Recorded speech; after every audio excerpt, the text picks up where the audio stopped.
15년 후에는 정말 풀벌레 소리 나고 이렇게 푸른 나무가 우리 무대 로망 같아.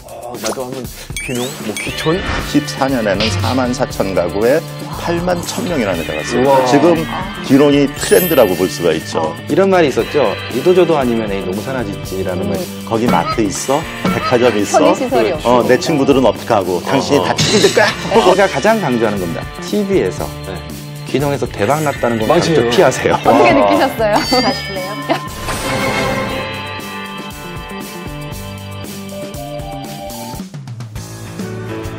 안녕하세요. 엄마들이 궁금해하고 꼭 알아야 하는 세상의 핫 이슈를 속 시원하게 알려드리는 시간 EBS 부모 이슈앤맘 이지혜입니다.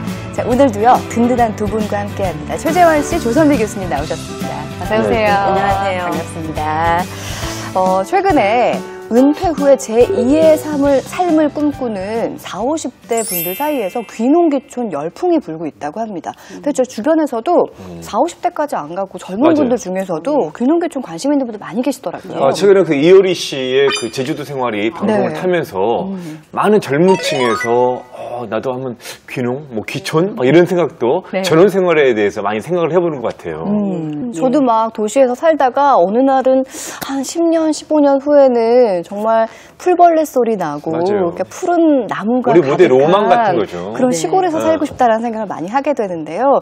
요즘 남녀노소를 불문하고 귀농귀촌에 관심 있는 분들이 정말 많다고 합니다. 그래서 오늘은요 어떻게 준비하면 되는지, 어떻게 하면 성공적으로 정착할 수 있는지에 대해서 자세하게 이야기 나눠보겠습니다. 도움 말씀 주실 두 분 모셨습니다. 사단법인 한국귀농귀촌진흥원 유상호 원장님, 그리고 윤세진 농업경제연구소 윤세진 대표님 나오셨습니다. 어서 오세요. 예, 어서 오십시오. 기대된다. 네. 정말 귀농귀촌에 관심 있는 분들이 요즘 정말 많던데 실제로 어느 정도 귀농귀촌 하고 계신가요?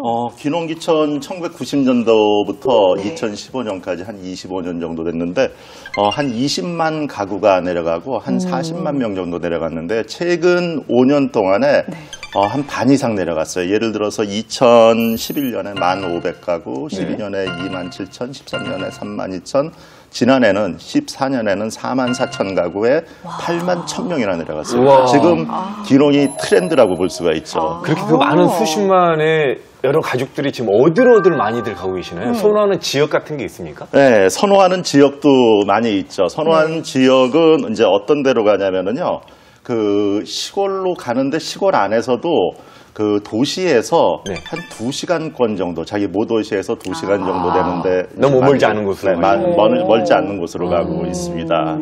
이건 이제 연구가 있는 분이 내려가는 경우 있지만 또 연구가 전혀 없는 데도 찾아가시는 분들이 있는데 그에 가장 증가율이 많은 쪽으로 뭐 추천드린다 그러면 태안이나 보령 쪽으로 많이 하신 것 같아요.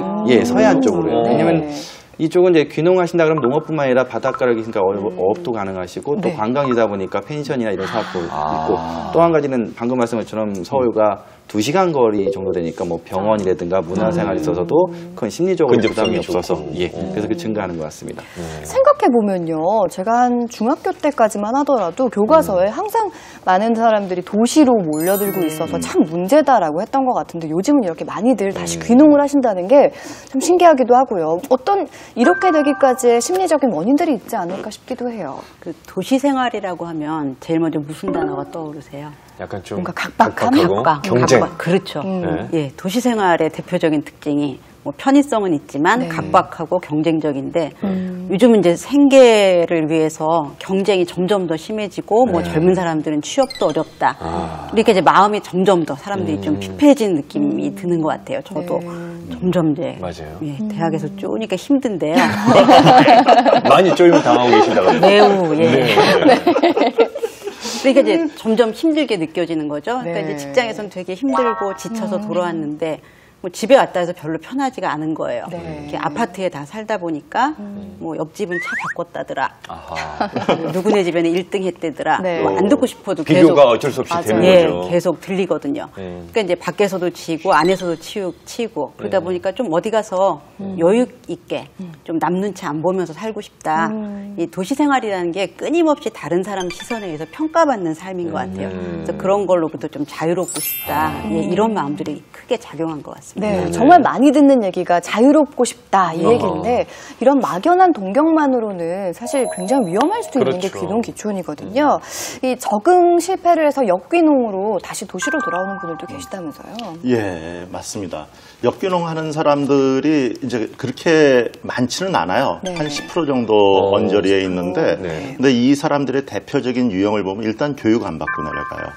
그러니까 귀농 전 단계의 교육이 굉장히 중요한데 교육 안 받고 룰루랄라 자기 좋은 대로 가는데 이건 반드시 실패합니다. 그다음에 두 번째 유형이 가족 동의가 굉장히 중요하거든요. 그러니까 가족이라 하면 배우자도 중요하지만 자녀들도 중요한데 네. 그러니까 옛날식으로 아빠가 하라면 따라와 이런 거는 방법적으로. 지금 없습니다. 요즘도 안 통하죠. 네, 안 통하죠. 네. 이런 방법이 해서 가는 사람들이 네. 이제 어려움이 있으면은 이 분란이 일어나가지고 그다음에 이제 다시 오는 경우가 있고요. 이제 세 번째가 과도하게 돈 투자하고 이러는 사람들 많이 있습니다. 그러니까 초기에는 이 경험을 하고 귀농귀촌에 왕도가 없어요. 네. 그러니까 경험하고 몸으로 느끼고 이러고 가야 되는데 처음에 자본으로 하면은 자본이 떨어지면 그걸로 끝입니다. 이런 말이 있었죠. 이도저도 아니면 이 농사나 짓지라는 말이 있을 때 이게 가장 말이 안 되는 게 뭐 하우스 10동 정도로 귀농하신다 그래도 땅값 포함해가지고 3억 이상의 돈이 들어가는 거니까 이걸 잘 와, 모르시는 그렇게 많이 분이 굉장히 많습니다. 많이 예. 드네요. 일단 땅값이 제일 크고요. 예전에 또 땅값도 많이 좀 올라 그렇죠. 또 귀농하신 분이 증가하시면서 전국으로 땅값도 많이 오른 상태고요. 또 한 가지는 귀농 준비 자금을 쓰실 때도 우선순위가 있는데 네. 눈에 보이시는 걸 먼저 준비하시다 보니까 눈에 안 보이신 걸 놓치는 경우가 있습니다. 뭐 예를 들자면 과수원 차리는데 돈을 다 쓰셨지만 사실은 과수원만 돌아가는 게 아니라 비료나 생산비나 아니면 판매하는 데 돈이 많이 들어가는데 이런 거에 대해서 좀 간과를 하셔가지고 좀 어려우신 게 있었고요. 또 한 가지는 많은 분이 기대하시는 게 생활비가 적게 들지 않을까 하지만 아무래도. 이게 생활처럼 그게 적게 들지 그래요? 않는다는 현실을 잘 그래요? 모르시고요. 생활비도? 예.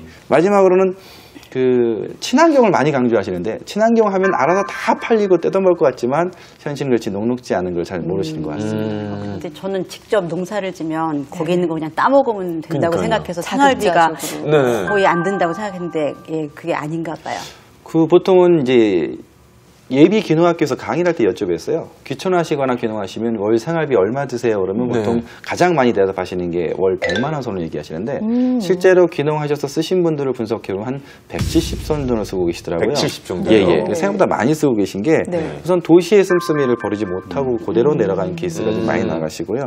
두 번째로는 많이 드는 이유가 지금 말씀하십니다. 먹고 사는 데는 그렇게 큰 돈이 들어가지 않는 거예요. 네. 먹거리는 아무래도 그렇죠. 적게 드는데. 근데 사람 관계하는데 돈이 더 많이 들어가고요. 지역민들이랑요? 그렇죠. 유대 관계하는 또 한 가지는 상대적으로 교통비나 난방비는 더 증가하게 됩니다. 네. 그러다 보니까 어떤 분이 말씀하실 때 지금 교수님 말씀하신 것처럼 먹거리는 내가 키워서 먹으니까 절 들어가지 않을까?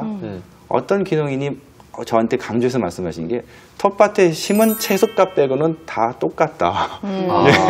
채소값만 줄이지 뭐 네. 고기는 어차피 사 먹어야 되고 나머지는 다 똑같다 얘기하시는 분들 아유, 계십니다. 채소값 얼마 안 저희가 되거든요. 그냥, 맞아. 그냥 생활 때는 네. 그게 다일 것 같은데 거기서 마음껏 그냥 뽑아다가 밥 먹는데 돈 안 줄까 생각했는데 그 외에 게 엄청나네요. 그렇죠. 그리고 그 도시 생활이라고 해서 농촌 생활에서 도시보다 크게 생활비가 확 줄지는 않고요. 네. 그만큼 또 다른 체질이 바뀌시는 노력을 하지 않고 그냥 내려갔다 해서 생활비가 줄지는 않을 것 같습니다. 자녀들이 있는 경우엔 더 하겠어요.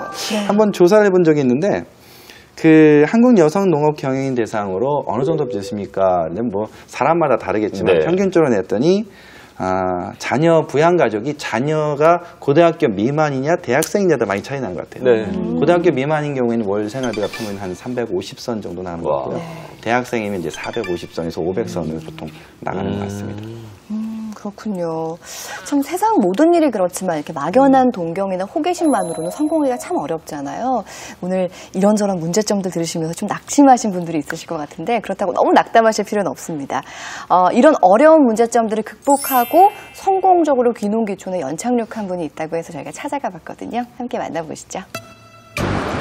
시원한 바람, 깨끗한 공기, 많은 사람들의 로망이면서 요즘 가장 핫 이슈로 떠오르는 이곳.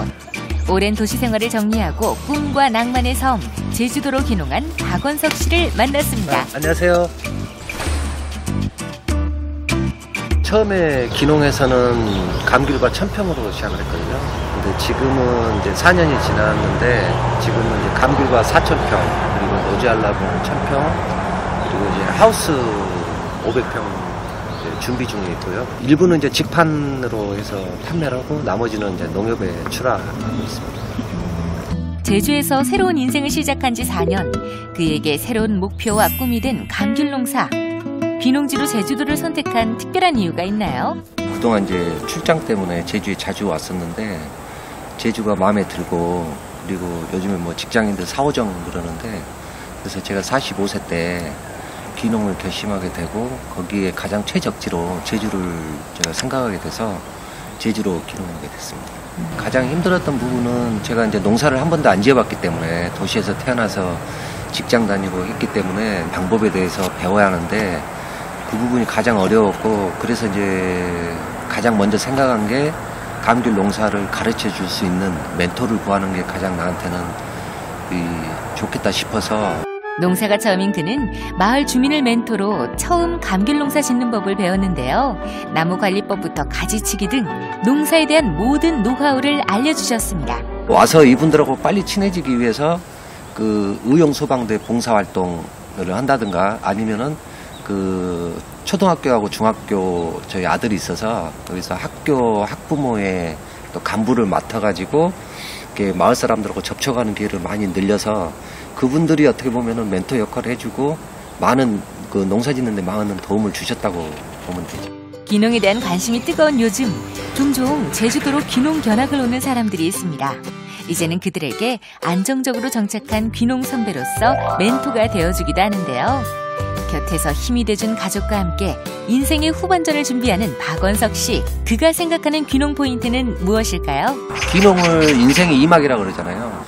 막연한 2막을 하겠다라는 그런 기대감보다는 현지 내려와서 현지 주민들하고 어울리면서 또 거기에서 또 새로운 어떤 길을 또 찾을 수 있지 않겠느냐 이렇게 생각을 합니다. 그래서 그 현지 적응하는 게 가장 먼저 중요한 키포인트라고 생각합니다.